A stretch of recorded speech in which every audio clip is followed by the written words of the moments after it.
Cervical spondylosis বলে একটা অসুখ আছে।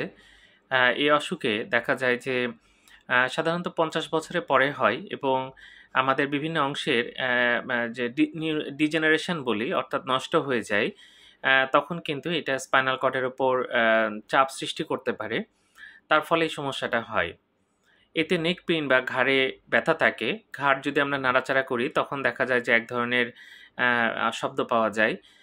এছাড়া এটা কিন্তু আর্ম বা ফোরআর্ম অর্থাৎ আমাদের বাহু বা যেটা আমাদের সামনের অংশ সেখানেও কিন্তু ব্যথা করতে পারে।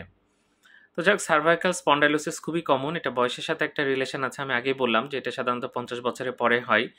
এই সময় যদি ঘাড়ের ব্যথা থাকে, ব্যথাটা যদি আর্ম এবং ফোর আর্মে আসে অর্থাৎ বাহুতে আসে এবং তারও সামনের অংশে চলে আসে, তখন কিন্তু এই অসুখটা আমরা চিন্তা করি।